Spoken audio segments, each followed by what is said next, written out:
a professora Luzia Valentina Módulo e a nossa aula de hoje será sobre o ácido abscísico, um outro tipo de hormônio vegetal.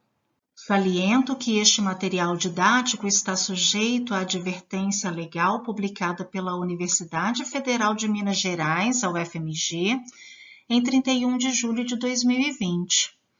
Trata-se de material destinado ao uso exclusivo na disciplina de Fisiologia Vegetal da UFMG e, portanto, não deve ser empregado para outra finalidade, sob qualquer justificativa, sem a autorização escrita do autor dessa videoaula.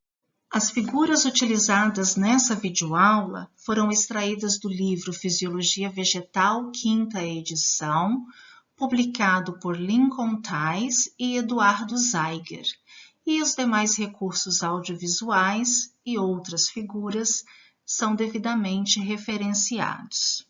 O ácido abscísico ele é onipresente em plantas vasculares e é encontrado em todos os órgãos vegetais, desde o ápice radicular até o meristema apical caulinar.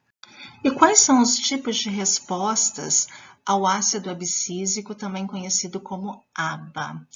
São dois tipos de respostas. São basicamente as respostas ditas como respostas rápidas e respostas lentas.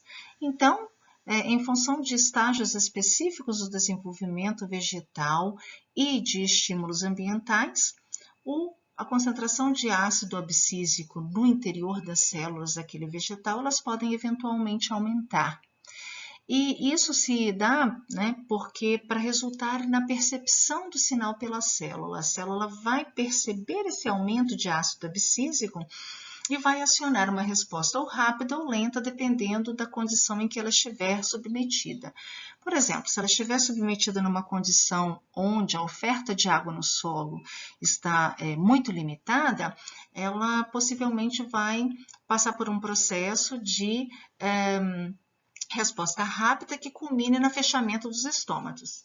Esse seria um exemplo bem típico de resposta rápida. O sinal é percebido pela célula, que estimula então o fluxo de íons e com alteração do balanço hídrico ali naquelas células dos estômatos, culminando então no fechamento dos estômatos.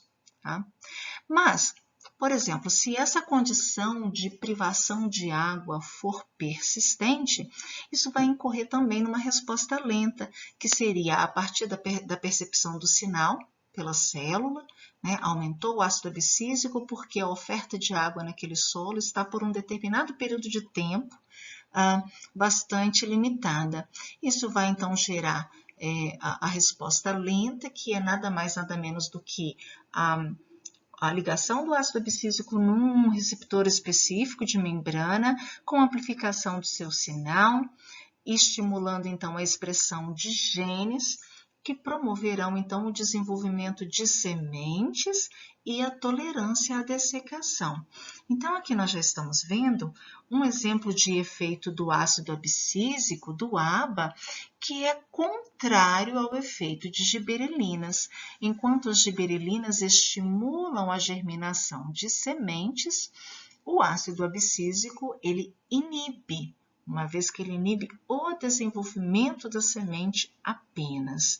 Então, são efeitos antagônicos promovidos por ácido abscísico e giberelinas. Com relação ao fechamento estomático, nós já tivemos uma ideia de uma parte do mecanismo envolvido no processo que culmina no fechamento estomático. Nós vimos isso na parte da água, que foi o primeiro módulo da nossa disciplina. E agora nós vamos ver com mais detalhes esse processo de fechamento estomático, que é induzido por um hormônio, que é o ácido abscísico, o ABA. Então, inicialmente, o ABA ele se liga num receptor específico de membrana, que é apresentado aqui em tela, e esta ligação do ABA ao receptor específico promove então uma mudança de conformação deste receptor e induz a produção de espécies reativas de oxigênio, aqui representadas pelo peróxido de hidrogênio e pelo ânion superóxido. Além disso, também ativa a fosfolipase D, aqui incluída na membrana. E, com isso, contribuindo também para a produção de espécies reativas de oxigênio. Essas espécies reativas de oxigênio que são geradas, elas estimulam o influxo de cálcio, ou seja, cálcio entra no interior dessas células, né, das células guarda, e iniciando então o aumento transitório deste cálcio intracelular, para depois então promover a liberação também do cálcio do vacúolo. Então, cálcio que é armazenado no vacúolo, potássio e cloro, ou seja, todos estes são elementos minerais essenciais que nós vimos na parte de nutrição mineral, são armazenados no vacúolo e nessas condições específicas eles são mobilizados para fora do vacúolo, né? Com isso, né, ele também estimula a produção, por exemplo, de uma molécula gasosa denominada óxido nítrico, que não está apresentado aqui em tela, né, que é o óxido nítrico, o NO. E com isso, o que a gente tem? Que esta mobilização de cálcio para o interior da célula, esse aumento transiente de cálcio no interior da célula, ele leva então a uma eliminação do potássio daquela célula. Então, tanto o potássio quanto o cloro são liberados para fora da célula guarda, num processo que incorrerá, então, no fechamento estomático por causa da despolarização da membrana. Tá? Eu vou me ater mais a este mecanismo voltado na parte à esquerda da tela, porque os da direita da tela também vão todos culminar, é uma resposta adicional que também vai culminar exatamente no acúmulo de cálcio no citosol e impedindo a sua saída, né? Fazendo com que o cálcio permaneça ali e potássio e cloro saiam da célula. E a gente já tinha visto, inclusive, lá nas aulas de água, que realmente, né, a saída de potássio estimula o fechamento estomático, né? E para saírem por meio da membrana plasmática, tanto o potássio quanto o cloro, eles precisam então ser liberados a partir do vacúolo. Tá? E essa despolarização de membrana, ela ativa naturalmente já os canais de potássio, fazendo com que potássio saia da célula. Então, nós vimos lá na aula de água que realmente a saída de potássio, a diminuição da concentração de malato, incorria então no fechamento do poro estomático. Agora vocês já sabem que é exatamente por causa desse mecanismo bioquímico. Então, recapitulando, ABA se liga ao receptor de membrana, a mudança de conformação deste receptor leva a uma resposta, um sinal para aquelas células, né, células guarda, que culmina no aumento da produção de espécies reativas de oxigênio.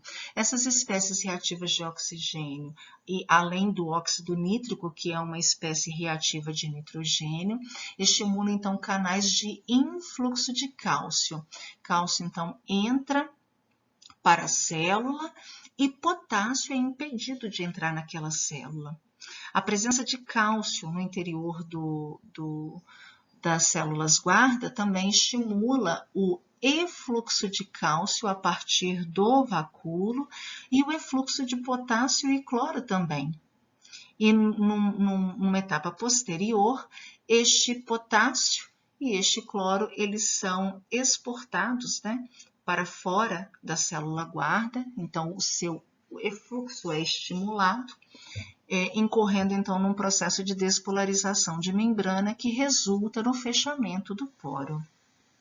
Como eu já antecipei para vocês no slide anterior, o ácido abscísico ele inibe a germinação de sementes e a imagem em tela ela exemplifica exatamente a inibição da germinação precoce. né? Ou seja, não é desejável que ocorra o processo de viviparidade. O processo de viviparidade é exatamente quando ocorre a germinação precoce da semente, ainda conectada à planta-mãe. Então, uma semente que se encontra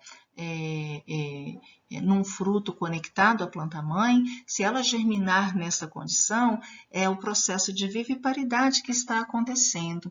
Então, o ABA, ele inibe o processo de viviparidade.